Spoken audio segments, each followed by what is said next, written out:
Every day is upside down day in Soundschi land.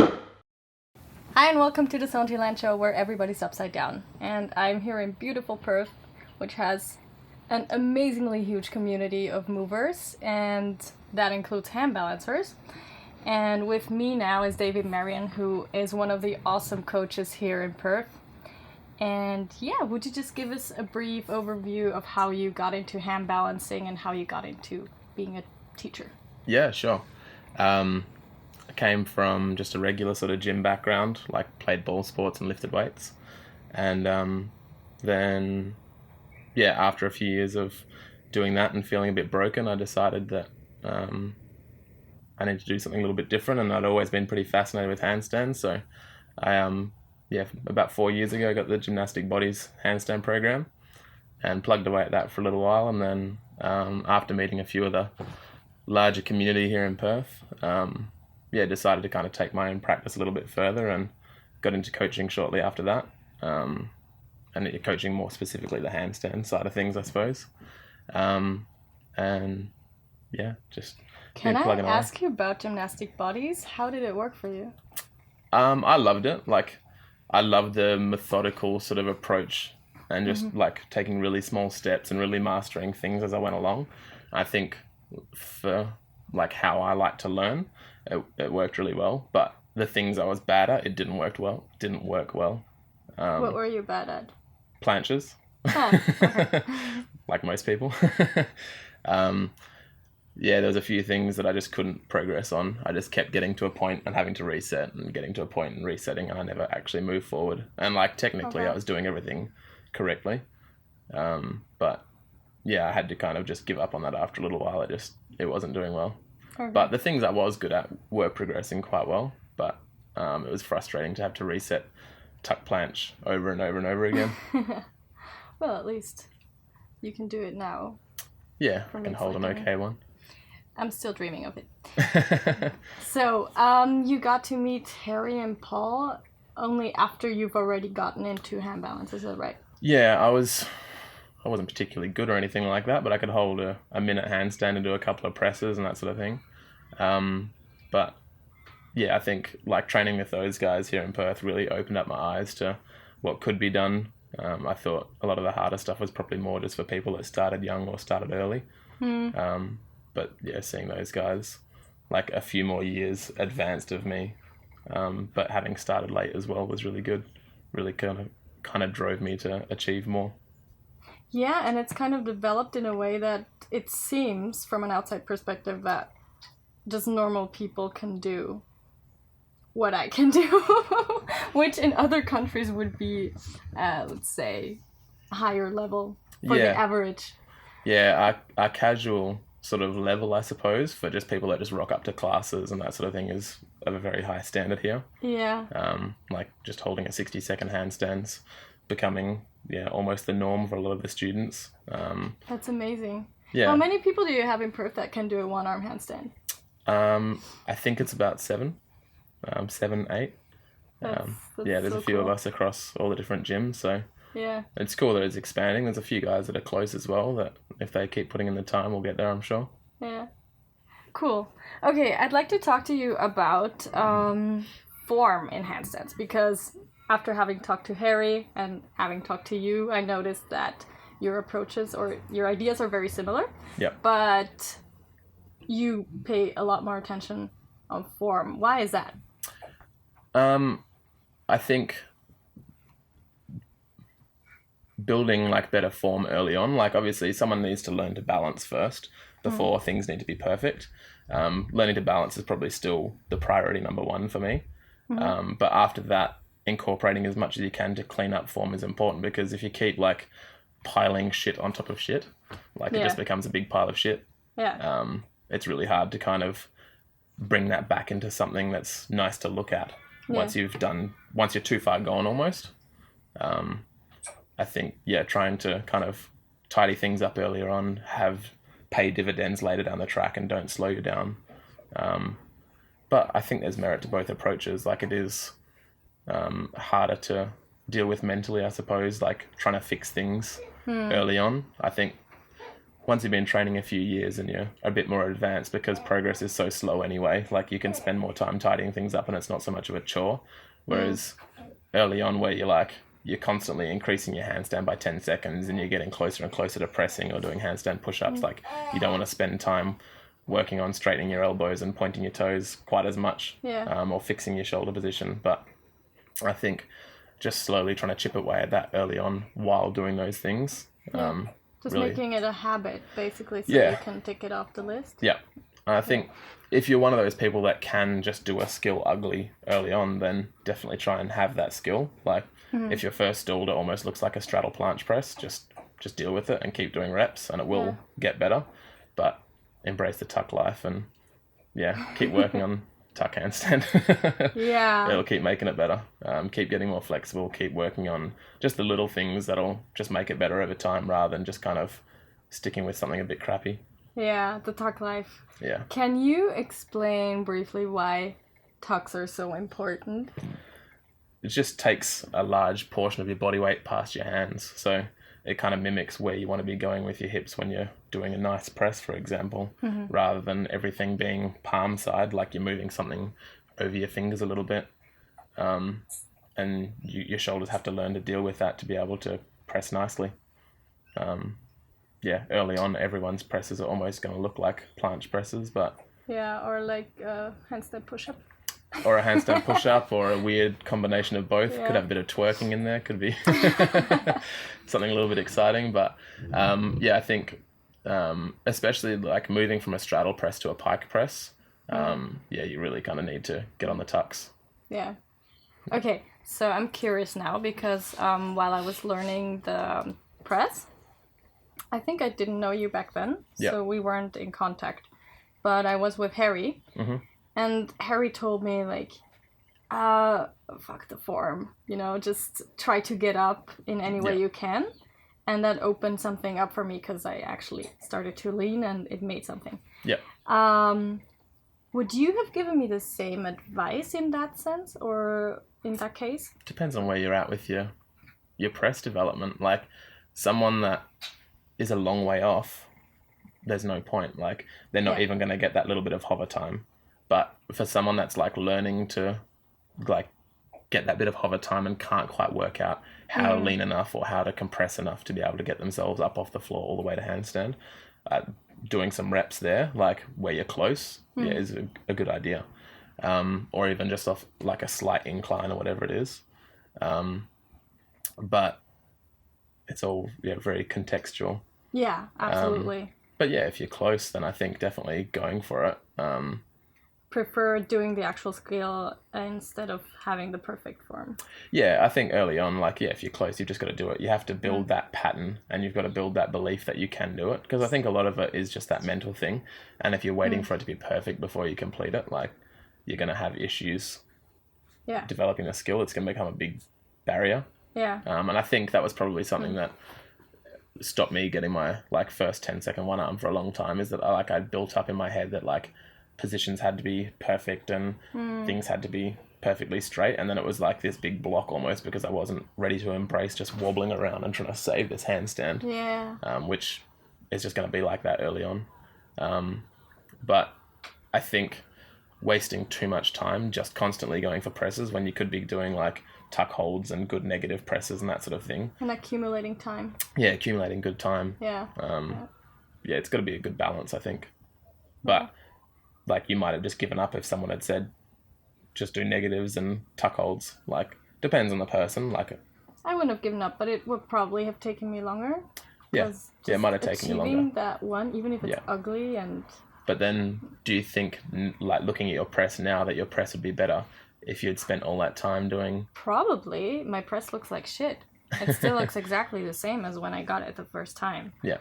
So that's where I think the balance is important. Like, just sometimes you just got to say, like, today's not going to be a day I'm going to go for presses. Like, I'm going to actually do something to make my press better rather than do presses. Yeah. That kind of process of, like, build and refine, build and refine, build and refine, rather than just kind of building to here and going, holy shit, that's a long stairway. Like, I got a long way to go. That's almost as daunting as like only refining and then going like, I still can't press and everything's perfect. Yeah. Yeah, that's a very intelligent sentence. Glad I can come up with something smart.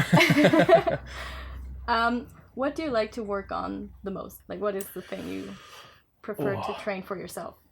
It's very easy to get lost in one arm handstand training. Like, I agree. yeah, it's very quick to go from like warming your wrists up and doing like your warm up holds to it's been 90 minutes and I'm still doing the same shit.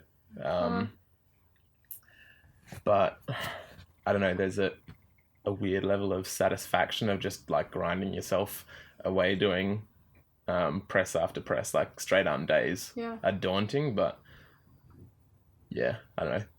There's a good feeling like getting through 8 rounds of Stoulders. And that was for, I don't know, 9 months. That was my training, just like Monday and Thursday, 8 rounds of Stoulders. Wow. What does your training look like now? Because just as a short info, he just became a daddy. Yep. Actually, Ollie, his little son, is just in the back. Not being noisy, thankfully. Yeah. So what has that done for your training? Made it inconsistent. I think I've definitely still made an effort to train every day. And I think the first week was probably only like 60 minutes. There was not much sleep, so there wasn't much training. But as the sleeps got better, I've done more. But when Ollie like throws out a randomly bad night, then training that day is going to suffer. Like if you're only getting 3 or 4 hours sleep, doing 8 rounds of Stoulders suddenly becomes 4, and then just some regular straddle presses because there's just nothing there. And I think maybe the energy levels will be there, but mentally it's just you can't bring yourself to do it. Yeah, I mean, your nervous system is definitely going to take a toll on not sleeping. Yeah. Yeah, and I think in terms of like healthier long-term patterns, like for me, learning to embrace the fact that it's not all about progress, and sometimes it's about just being there for Alex and Ollie and still being able to get in my own practice, is more important than getting 6, 7, 8 Stoulders, whatever it is that I'm working on. Cool. So have you had any progress this year, or have you just been kind of a maintenance mode? Since Ollie came? Yeah. Yeah, sort of made progress. I've improved my best one-arm handstand, and I've improved like a few things in terms of my bests, but the general level is pretty well exactly the same. Like if I averaged out where I'm at, it's probably the same, but I've been really close to 90-degree push-up, which, I wasn't before him. And I think I managed either 3 or 4 rounds of 5 Stoulders, which was the best, but there's been days where triples have been hard and pretty shaky, so the average is probably about the same. But still, progress is good. Yeah. It's nice to still be able to walk away from a session or maybe 2 a week where it's like, all right, I've gotten better here. Has your mindset shifted? I think, my mindset probably shifted before Ollie was born. Like, I think I knew that I wanted to be a good example for him, and kind of down the track for him when he's a little bit older, obviously, to be able to see that like pursuing what you're passionate about is important, no matter whether it's hard or not. And I think, still maintaining like a decent level of training and effort to what I'm passionate about, even when I haven't had a great sleep or we're busy and like we've got stuff on all day, like still squeezing in an hour or 2 where I can, I think is really important. And like being able to tell him that there were days like shortly after him coming home from hospital and I was like rocking him, doing handstand push-ups and doing dishes and doing Stoulders, and like, my rest break was dad duties. And I was just training away at home. Like, I think that's a cool story to tell him, whether he decides to kind of like follow what I'm passionate about, or I'm sure he'll probably have his own passions that are different. But I think that's an important standard to set. I'm sure it's cool to grow up with a dad who was into all that stuff. Yeah, be different to the norm, I'm sure. Like, his other friends at school and stuff will have dads. Although in Perth, not so sure about it. It's a bit more of the norm here. Okay, I'm gonna pick your brain one last time about the process of learning handstands. Yeah. do you have like a system, or how do you approach a beginner? Depends on where they're at. Because obviously you've got so many different things that could hold you back in developing a handstand. So for some it's strength, for some it's mobility, for some it's an injury that they need to rehab, for some it's fear. It all kind of depends, and I think getting over that initial hurdle depends on the individual. If they just simply aren't strong enough to hold themselves here, like we get a lot of girls that have a bit of a yoga background that come to handstand classes that are super mobile and can put their arms overhead, and they just sit there and they go here and you go, oh sweet, should be able to hold a nice straight line on the wall and start building up a handstand. And then they walk 30 centimeters from the wall and then suddenly they're like, can't do it. But then you get like someone else that comes along that's so immobile or so injured in their shoulders that the position's exactly the same. They're still here. Yeah. It still looks the same. They're still shaking, but Yeah. it's a different problem. Yeah. So I think that's all very individual. But once you can get them on the wall, it's like just build up a minute on the wall, do your kick-up drills, work on your heel pulls and your toe pulls and your tuck slides and all those little things that'll help build up your position. And then from there, it's just move them away from the wall, start doing some spotted work, and they'll start getting it. The body will learn. Some people learn faster, some people learn slower, but if you've spent time there on the wall and you've done all the little drills, it's gonna come. And I think a lot of it is trusting that process. People come along to the classes and they see you kick up to handstand as if it's magic, and they're like, well, he can just kick up. Like, why can he put his hands on the floor and kick up? Why can't I just do that? Like, it's simple. I put my hands down and I stand on them. But there's just no pathway there for the body to know what to do. Yeah. And something I love explaining to students is, if you think of a handstand in terms of like the brainwave activity that you've got going on, if you think of it as like 10 graphs, and then early on, all 10 of those graphs are moving at 1,000,000 miles an hour. They're up and down, up and down, up and down. And then because of the collective noise of those 10 graphs, like you kick up and there's too much going on. You can't think of pointing your toes. You can't get your legs together. You can't push high in the shoulder. You can't do all those little things because there's too much noise going on. It's just you put your hands down, you kick, and suddenly you're off them again. Yeah. You get a lot of people that they're like, I don't get it. Like, how do you correct a handstand? Yeah.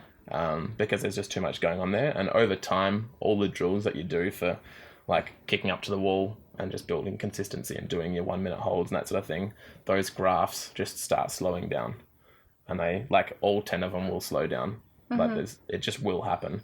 And then maybe 1 or 2 of them will merge. And suddenly, like, getting your shoulders open and pushing high is no longer a separate thing. It's one thing for you because you've done a lot of the drills. And so suddenly you've got 5 slow moving graphs that are doing this, and you're like, oh, I've got time. Like, why is it so different? Yeah. I kick up now and I don't have to think. Like, I start making corrections, and that's when you start incorporating something else that puts another level on that graph. Yeah. And so you start doing like some straddles, and then suddenly your shoulders are like, oh, I don't know what to do anymore. Like, you've got another layer of complexity, you've got some more noise, and you learn to deal with that, and then you make it a negative press, and you just... Yeah, that's a very good explanation. I like it. Yeah. Cool. Makes sense, I suppose. How much attention do you put to mobility? I mean, shoulder mobility, obviously, but hip? Depends on what the person wants to. Myself, lots.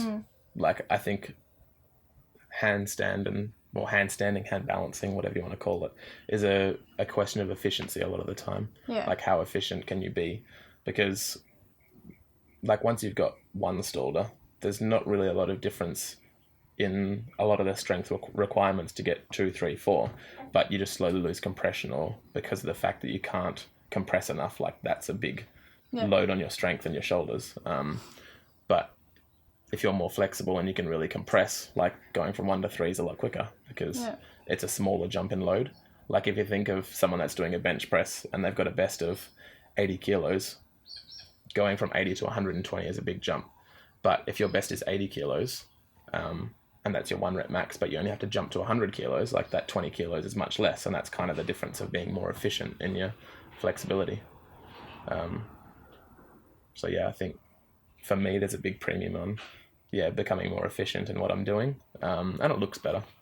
Yeah, I agree. A nice wide straddle makes a one arm look nice, and yeah. So do you also incorporate flexibility in every training? I pretty much always warm up with a little bit, and then it depends on what I'm doing that session as to how much I'll do. I almost always will spend 15 to 30 minutes kind of warming my wrists up, warming my hips up. But in a bent arm session, like it'll only be that. So I'll do like my flexibility warm up my wrists, do some one arm handstands, and then move on to bent arm training.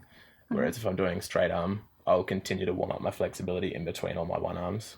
I'll keep doing like wall splits and that sort of thing, and keep working on my mobility before I do my stallers. And that way I'm not training it too often and getting sore, but I'm continuing to make a little bit of progress along the way. I think early days I made the mistake of really trying to like work on my pancake too much. I had like 4 hamstring tears in 2 years. Oh wow. Is that still affecting you? No, not at all. I think it was mostly, I've had a knee reconstruction on my right side, and so where they take a graft out of the hamstring tendon, I think that was causing the tears to happen. It was always on my right leg, apart from I think one time a very minor strain up high on my left. But it was always the same spot on my right leg that I was straining. So I think it was more to do with the knee reconstruction than really. Sounds that way. Yeah. But that just wasn't me listening to my body. Like, second time around, I probably should have gone, oh, I'm doing something wrong here. But, I don't know. Pain and injury has never really prevented me from doing things. I've always just kind of kept banging my head on the wall. So I've been a bit slow to learn.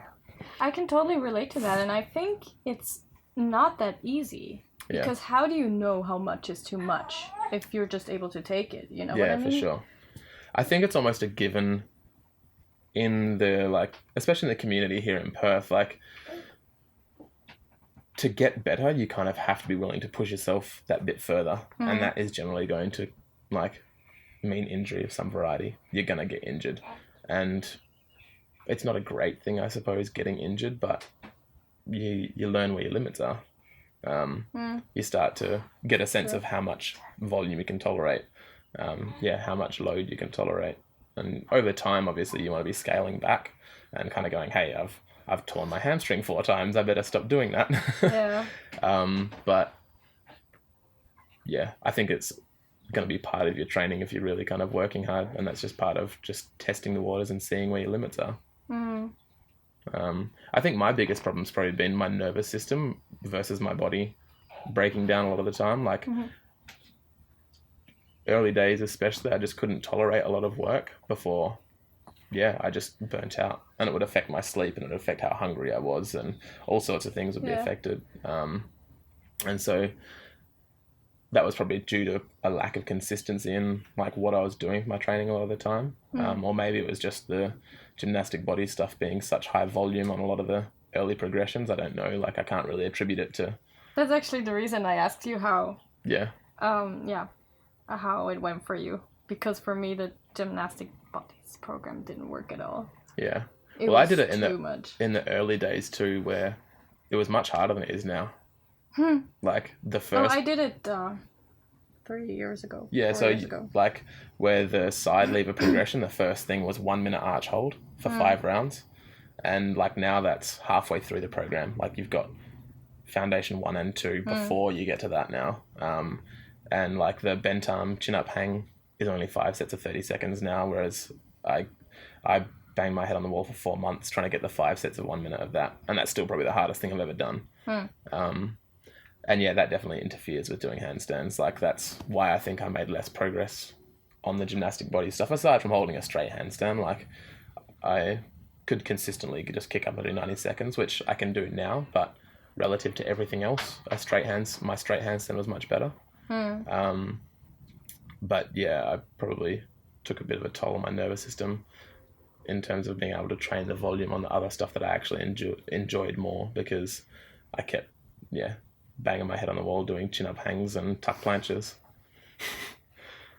So do you train general bodyweight training now? Yeah. Is handstand just a small part of that? Hand balancing is the major focus, but I think that's what I love about handstanding, is that even though my focus is what I do on my hands, like I need a certain level of like leg mobility and leg strength and that sort of thing to be able to do it well. And I need good pulling strength so my lats are stabilizing correctly and that sort of thing. So even though my main focus is what I'm doing on my hands, I can relate everything I do, even though it's not what I'm doing on my hands, I can relate it back to trying to make progress with hand balancing. Oh, interesting. And I think like I've got super bendy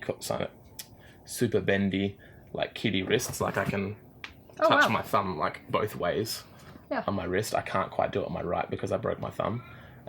But doing things like climbing helps to like tighten my hands up a bit because they're probably a bit too loose. And I'm a bit hypermobile everywhere, so kind of building a bit more structural integrity, I suppose you'd call it, to kind of prevent that hypermobility, or prevent it being a problem, I suppose, is pretty important for me and a big part of my training. Proofing your body. Yeah, and I think I used to think that only training movements in a perfect way would make me strong, and then I kind of realized that life happens and your body is going to move out of perfect range. And my lesson was my ACL. Like I was super strong in a straight line. I could squat a lot of weight, I could lunge a lot of weight, I could do hamstring curls, I could do all the like heavy sort of stuff, but then I get on a touch football field and I try and sidestep someone and suddenly my ACL goes, and there goes like a couple of years of progress. And oh, that hurts. Yeah, so like I was sprinting full speed ahead and tried to sidestep someone and slipped almost into like a full middle split while running full speed ahead. Oh my God. Yeah.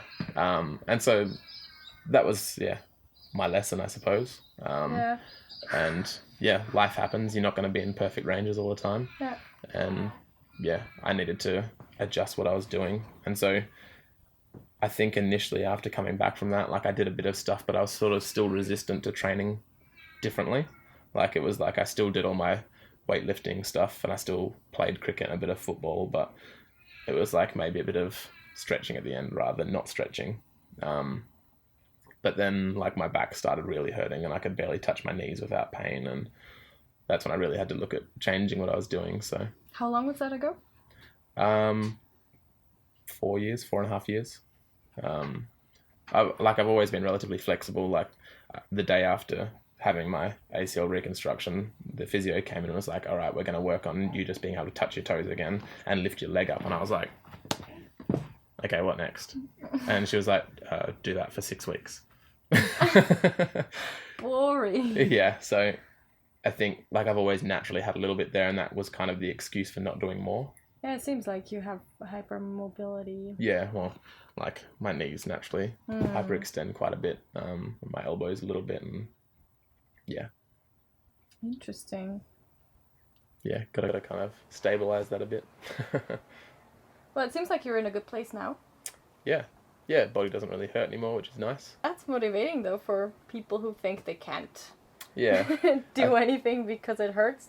Yeah, I think I've had a lot of people come to classes and stuff, not so much the handstand classes, but a lot of the strength classes I do, where I wouldn't say I ignore the fact that they're a little bit sore or injured, but it's like, let's just get what you can done. Like, I know there's a lady that comes to a lot of my classes that couldn't hang from a bar at all. She said it felt like her shoulder was just going to pop out. And she's like, I want to do something else. And I said, well, hanging's a basic human function. Like, you should be able to grab something and hang from it. So let's actually focus on building that back up. Let's build some integrity of your shoulder. So just a slow, steady diet of like dislocates with the broomstick, working on hanging but with her feet on a box, and then just her toes on a box, and then 1 foot off, and just progressively moving forward. Slowly, and then now she's doing 20-second hangs, and she's just amazed that she can hang again. That's so cool. And I really enjoy like that part of what I do. I get a lot more enjoyment out of someone hanging for 20 seconds than I do me handstanding for a minute. Yeah. But for some reason I just feel compelled to keep doing it. Just when in Perth, I suppose. Yeah, I guess so, and also it kind of balances it out, right? Teaching and then practicing yourself. It also it feeds each other. Yeah, definitely. What I do with my own practice definitely has made me a better coach in terms of like insights. And I think really empowering people to do things that they probably didn't think possible. Like for my build, I've got really long arms and big heavy legs, and I'm 6 foot tall and anywhere between 85 and 90 kilos.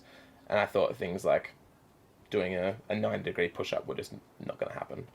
For a long time, it was like, it'll never be a thing for me.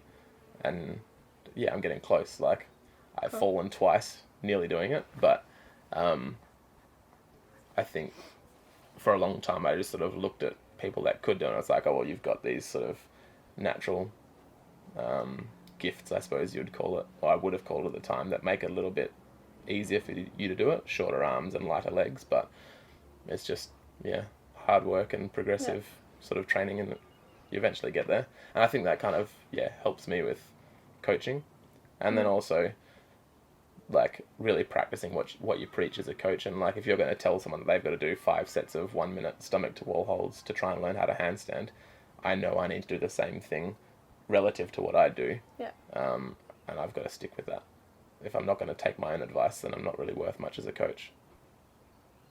Yeah. Amen to that. Yeah. So cool. Wow. I guess we could probably talk for hours here. Probably. But yeah, let's wrap it up. Thank you so much for having... No problems. Thank you. For coming on my show. Yeah, not a worry. And I'm looking forward to actually being part of your next class. Wednesday night. Yeah. We'll do it. We'll do it. And thank you so much for watching. Remember that the world is your playground, so just go ahead and do whatever you love, and I'll see you next Monday on the Soundschi show.